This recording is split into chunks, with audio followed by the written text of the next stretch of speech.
Firewood Doctor. Today's goal is to get all this oak stacked up over there so then I can start splitting again. And I wanted to get all this done yesterday, but I wasn't feeling up to it.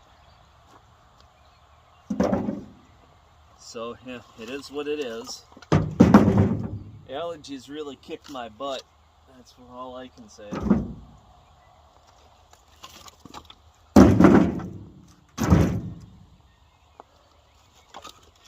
So today's another day. Just keep on plugging along. This in the last video, you know, as I go through this, I'll put probably like kindling on the take out the decent kindling. The rest of this is just be a pain to bag up, and then I'll just mix it in with the regular firewood as I go.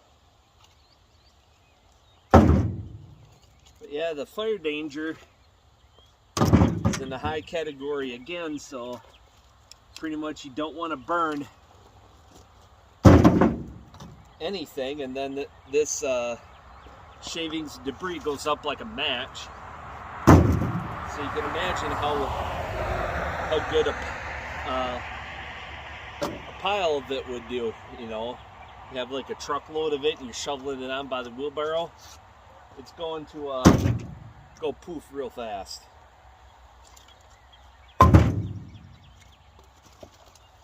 And I wanted to get running the Neotech yesterday, but that didn't happen. The guy who gave it to me wants to know how I like it, so I'll get to that maybe tomorrow. Probably be in the next video, in a couple of videos, because I got to get all these odds and ends split.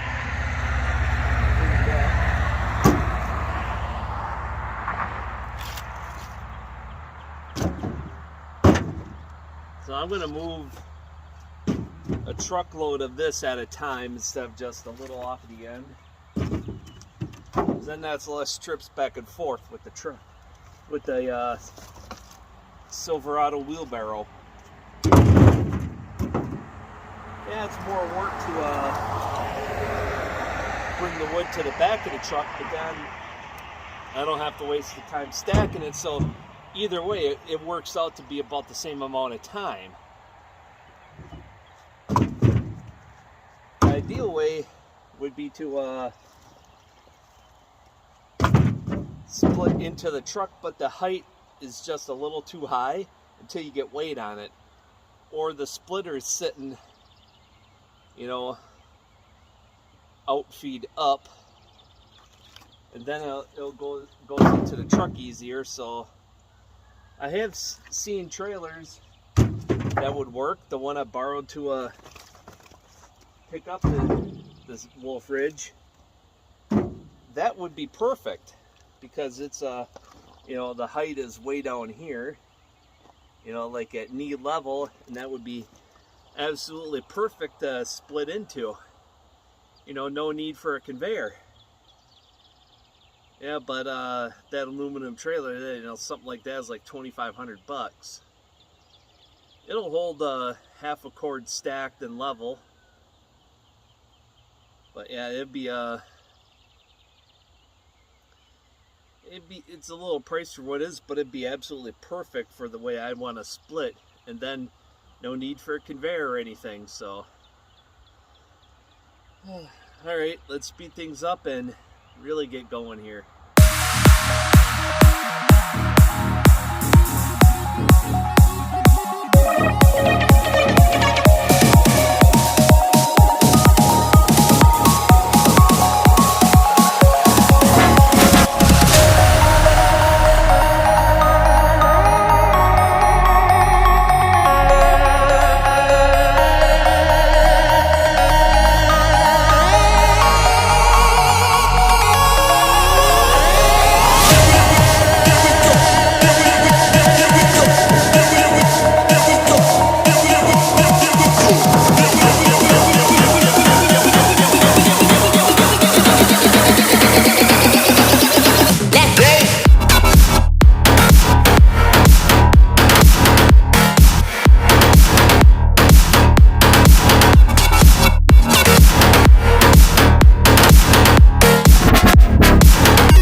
close to the wood, well, you know.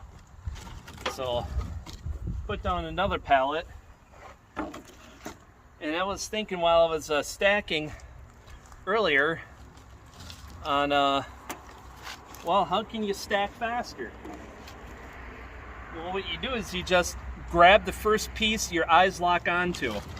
Then you just put it down in the first spot that you look at, okay? And then you make mental notes if there's a dip or a divot, you know, where these lumpy pieces will make the stack goofy, and so you can fit them in better. Just make a mental note. Put that piece right in that spot when one comes up, and you just carry on. You just grab the next pieces. You make small mental notes. Okay, if I get a piece in the next hand grab of wood, well, that'll fit that spot. I'll put the wood right there. That's how you get, and the other part of that is you just put the wood down in the first spot you see once you build it up to a certain height, or you get to the certain spot on the end, you know, then you stop, you know, going after that. If you're going to be stacking the ends off, squaring off the ends, well, then you start squaring off the end and then go accordingly. When you're just doing straight rows like this, you just stack in the first spot your eyes lock onto. That's how recreational target shooters with pistols work. In competition for speed, they shoot at the first target they see. As soon as their eyes lock onto a target, they shoot it. That's how they get done so fast. That they go for the target as soon as their eyes lock onto it, because then they're not having to take aim and shoot at the best possible target. They go for the target. So basically applying the same principles here. And there's a lot of debris under that pile I just picked up. I pulled out some of the kindling. There's just so much in there.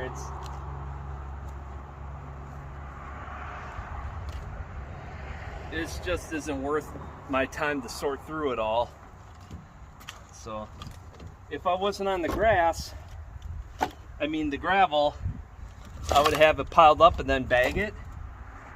But I got all that gravel in there when I go to scoop it up with the shovel, so it's a bit of a pain to sort that out. But otherwise, yeah, all that stuff is good to go for kindling. Just bag it up. But you have so much of the fine dust debris, like this stuff, it's just going to make a mess. So I'd have to have a way of sorting it out. Filtering it out, I should say.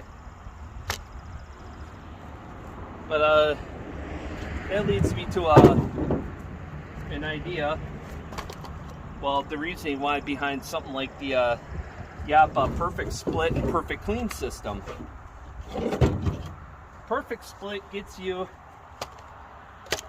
your consistent size splits. The Perfect Clean takes out the really fine debris.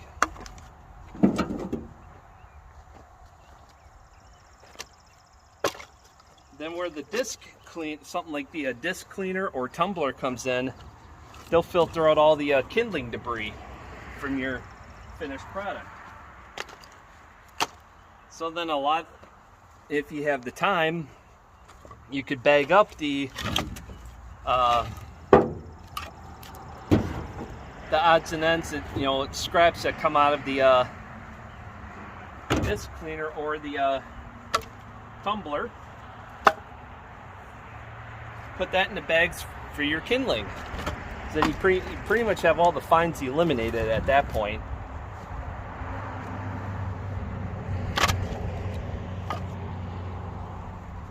yeah, maybe in the future I'll get the something like that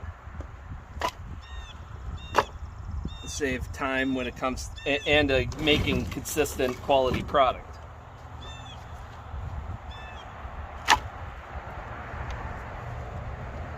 Because I want to be known as the guy that has the most consistent product and highest quality in the area. I'm not there, you know, with the 4-way and 12-way wedge, but it gets me pretty close.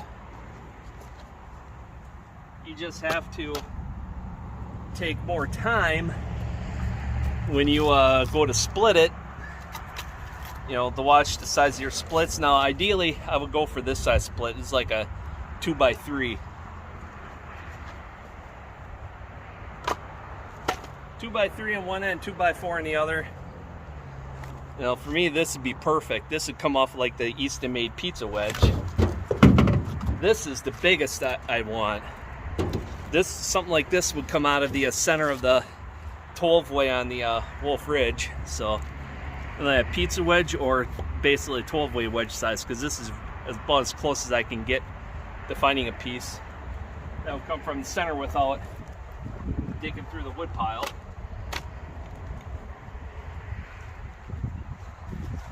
So not much more than that. For tips today, so I got the, as soon as I grab another bundle or so worth of pieces, I got all that wood stack that I split. I almost said all the wood split that I stacked. My brain just isn't right today. Now don't say my brain isn't right. I already know my brain isn't right for wanting to do firewood as a living, but hey, you know, gotta have goals, right?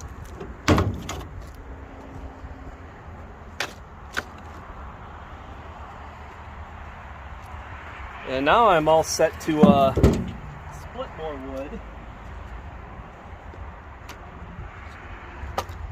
Now I can split it right into the truck. Whereas before I should have split it into the truck to begin with, but I don't know why I didn't do it that way.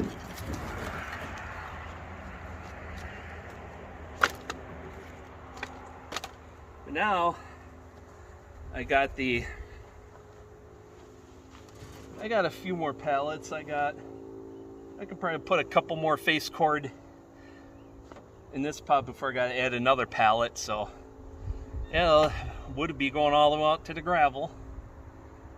So yeah, this will dry good. Then I gotta make a space between rows before I put down more pallets on that side, because I want to be able to back down in between rows. I'll have 2 rows of pallets and then a row to put the vehicle in through, probably like an 8-foot path, so I can load from the side. Otherwise, if I was putting in logs here, I would just run the rows this way and then come in from the side, you know, like NASCAR pit stop style, pull up, toss in the wood and go. But you know, once I get a dump trailer, that'll change too, you know, how I lay things out. So when I get to that south side, I might just have the rolls of wood right along the south side of the building to have just enough room to pull a truck and trailer through, or just a truck. They'll strategically place logs on the end so people can't drive through, so I can keep that barricaded off. But yeah, eventually I want to have this all full. I figured if I had the money, I'd get about 4 loads of logs and I could really fill this up. But yeah, that'd take me forever to process. Take me long enough to get that. I think I got that load back in February or so, or maybe early March. I'd have to look back in the videos, but yeah, I'll have that done by the end of June. Cut, split, and stack. So it's just plugging away a little at a time. So time for another short little water break, because it started out at like 36 degrees when I left the house, and you know, 2 hours later it's up to over 60 degrees, and in the sun add another 10 on top of that. So with the 7 now and that, it's about 70 something. So I add 10 degrees because of the perfectly clear blue skies, not a hint of wildfire smoke from up in Alberta, Canada, I guess is where they're having them. No smoke here today, so that's good. Yeah, so the clear skies, it feels like it's 85. It's going to feel like 85 to 90 here in the wood yard. So yeah, hydration is key there too. So yeah, basically the short version of it is keep close to the wood and then just grab the wood as you see it. You know, once your eyes focus on a piece of wood, just grab it, stack it. You really don't think much except for those mental notes where there's a spot where you need a knob, like I mentioned, to fill in to keep that row stable. So other than that, I don't have a whole lot for today. So until next time, folks, take care. Go out there, do something. Have fun doing it.